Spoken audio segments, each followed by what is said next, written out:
and I meet with her every week, and we're working on the 4-step right now. So yeah, I'm very nervous. I've chaired one meeting, but I've never spoken before. Being up at a podium freaks me out, so bear with me. But I'm just gonna try to talk about what it was like, what happened, and what it's like now.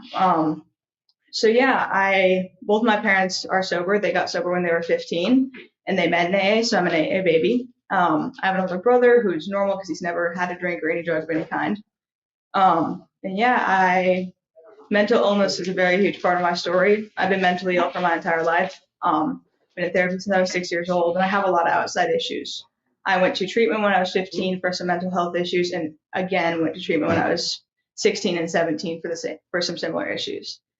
And I always had this feeling that there was something wrong. I never felt at peace or serene. Like I always felt like there was something wrong with me and something wrong inside of me, like this hole in an AA. I've heard it described as a God-sized hole, and I put everything in there I could think of.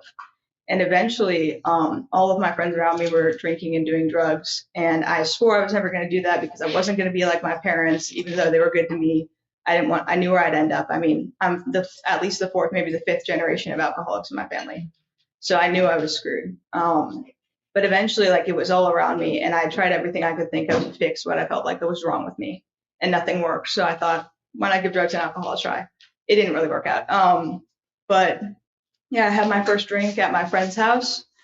We had 4 cups, and she put vodka in one of them and water in the other 3, and we played a drinking game to try to see which one had the vodka.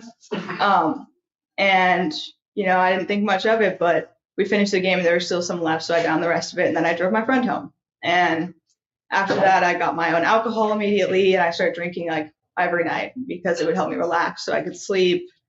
And I was just hooked pretty quickly. And I bottomed out fast. I didn't spend decades drinking, but I learned in AA that I was an alcoholic. I just thought I had these outside issues, and that's why I was drinking. Like, it couldn't be the alcohol that was the problem.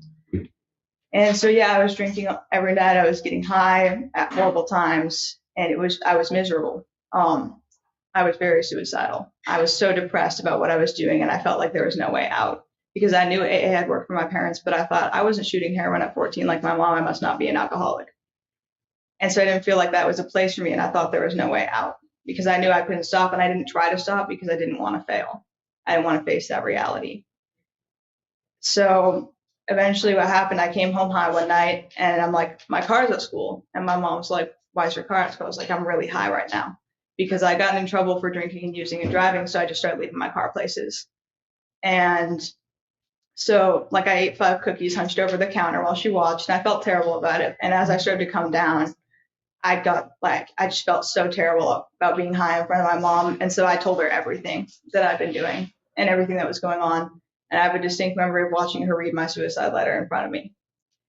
And I felt horrible about it, but I was still high, so I didn't feel that terrible about it. And after that, she made me text my therapist and tell her everything that was going on because she didn't believe that I was telling her the truth, and I wasn't. And so the next night, it was basically an intervention. I was on a Zoom call with my mom and my therapist, and they gave me the ultimatum that, Ayanna, you can't have your hoodie strings anymore, and you have to go to AA or you're going to go back to treatment. And treatment had helped me, but it never worked in the long run because as soon as I would get out, I would pick up with those addictions that I had. And I needed to find another way, and I didn't want to go back to treatment. So later that week, I tried to go to my first meeting. I drove to the Ayanna Club in Bellevue because all of my family friends are in AA, and I knew if I went to a Seattle meeting, I would see them. I didn't want them to know. So I went to the Ayanna Club in Bellevue, and I sat outside. I was going to go to the 7 a.m. meeting, and I was terrified. And so I left. I couldn't do it. And that Friday night, I went to a meeting with my mom. I went to transplants, and I was just terrified. I've been to AA meetings before as a kid, and even in the last couple of years to hear my parents speak, and it was a cool experience. It's just like, oh, I get to hear my parents speak. But going into a room of AA and knowing that I have a problem with drinking is a very different experience. So I was terrified. I was shaking, and I stared at the floor. I didn't talk to anybody. I didn't say how many days I had or anything like that. And that was on a Friday, and I had a party that I was supposed to go to on this Saturday, and I didn't want to miss that. So I went and did that, and I knew I went out of control when I put any kind of substance in my body. I lost all control to do anything sane or to not get completely loaded. So I was on the bus with my friends going to this party, and we're on my phone making a list for each of us of how many cigarettes we're going to smoke, how much we're going to vape, how much weed we're going to smoke, how much alcohol we're going to drink, and how much of any other drug we were going to do, which was none. And that was me trying to manage it, trying to see if I could figure out how to manage it myself without some other help. And it went out the window. And I was already bottomed out, but this bottomed me out hard this last time I went out. I woke up the next morning in this girl's bed. I couldn't find my pants. I couldn't talk because I've been smoking so much weed. I lost my voice. And I had 4 infected cigarette burns on my body. And I remember some of it, but very little. And I was just mortified at what I'd done. And as I heard from the people in my life who I was there with what I did, I was terrified. I've been so out of control. And I remembered some of it, but there were things that I did that I had no memory of, and that scared me really bad. And I was still terrified of going to AA for myself. So I waited a week, and then my mom put me in contact with this woman who she knew from Al-Anon, who was also in AA, and I went to ABC Book Study, which is now my home group. And I went in there, and again, I was shaking. I was terrified. I stared at the floor. I didn't talk to anybody. I wouldn't say I was an alcoholic. I'd say my name's Ayanna. And I met a couple of women there who I'm very close with now, and one of them became my sponsor. I remember when I met my sponsor, I was like, I was scared, but she gave me her number and she told me to eat as much candy as I wanted, and I really liked that. And then I had her phone number, and later that week I was babysitting, and there was a lot of alcohol in the house and the kinds I really liked, and I was freaking out because at that point I knew there was some kind of hope for me, and I didn't really want to die, and I knew that's where I was headed. I wasn't going to make it much longer. And so I texted her, and she told me to listen to a speaker tape, and I did, and it worked. When I was 3 weeks sober, I had knee surgery because I had torn my meniscus wrestling. And I had knee surgery. I had a couple women bring a meeting to my house, and we read from the first step in the 12 and 12, and we read the doctor's opinion. And that was a beautiful moment. And the woman who became my sponsor came to my house with their dog just to visit me and see how I was doing. And I kind of knew I wanted her to be my sponsor, but I was a little scared at first. So I didn't want to ask. So I just was like, so how do you do sponsorship? I'm just curious, just want to get some information about it. And we talked about it. She gave me her whole spiel. And then at the end, she's like, I'm available to sponsor. I said, please be my sponsor. So I got a sponsor, and she has me work a really beautiful program. She's from New York. She moved here about a year ago. And I knew I wanted her to be my sponsor because she has this energy about her. She's very confident. And it's really like I wanted what she had. So what I started doing was I would call 3 women every day and her. I went to a meeting every day, at least for 90 and 90, but I still do it. And I get 2 phone numbers after every meeting from a woman in the program, and I call them the next day.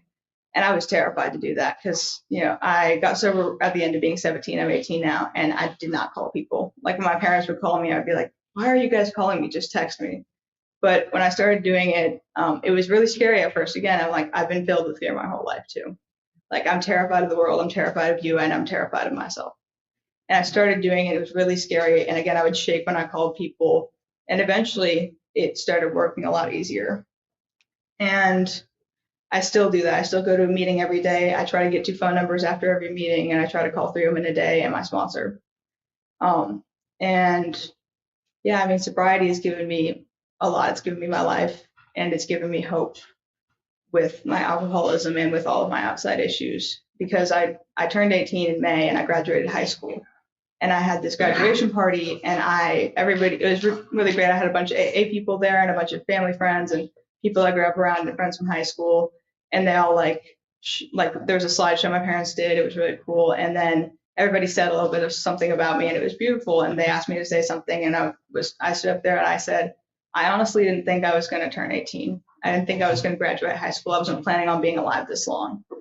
But each and every one of you in this room is the reason I'm still alive. And that's true with every room of Alcoholics Anonymous.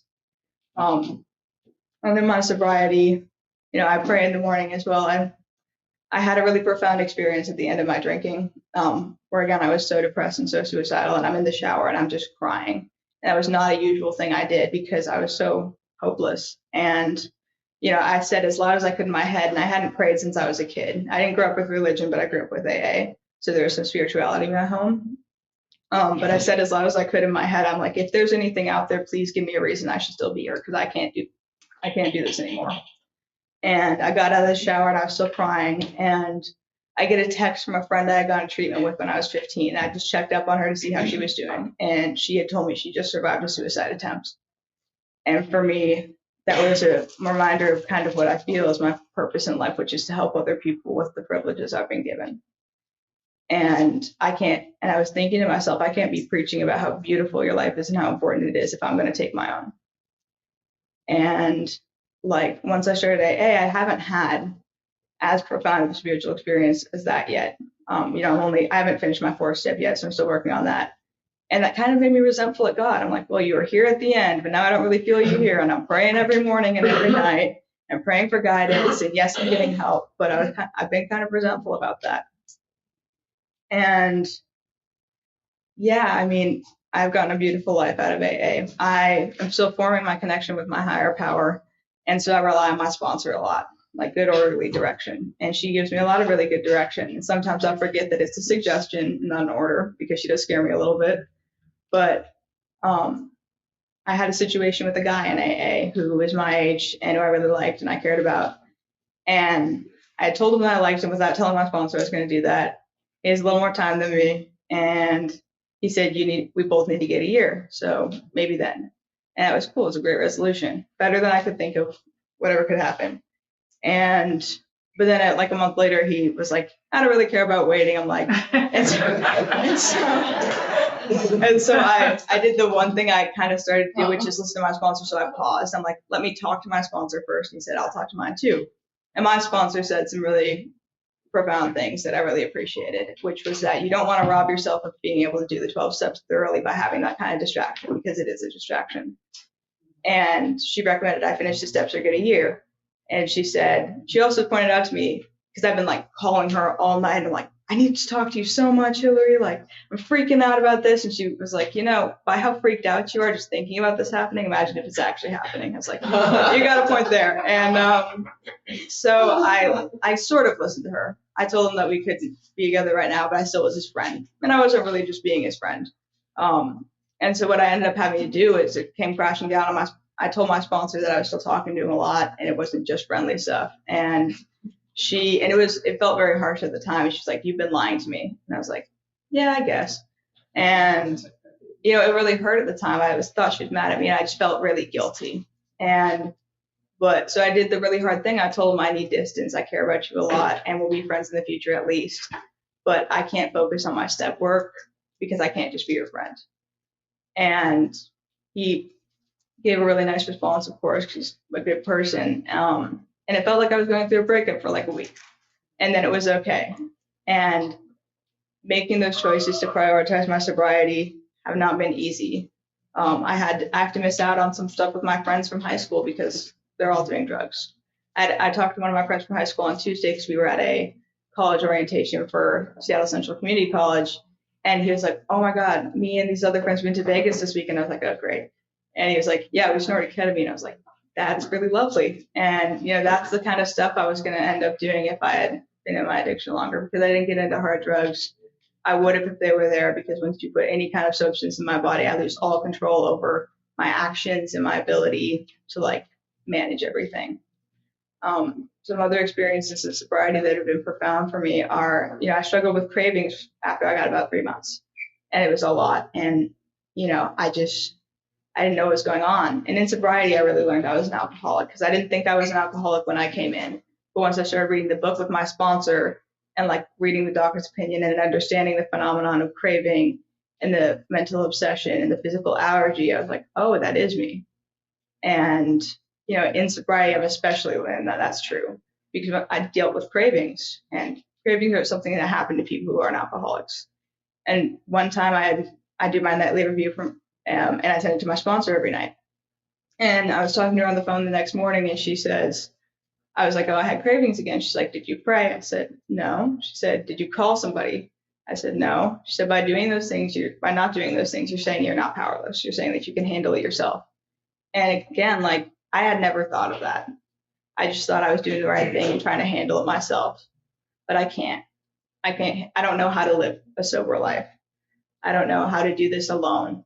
And so I'm extremely grateful for the Rooms of Alcoholics Anonymous and having sober parents and having the community I have in AA. I'm super grateful for this opportunity to speak, and hopefully there's something in there that helps somebody else. Thank you.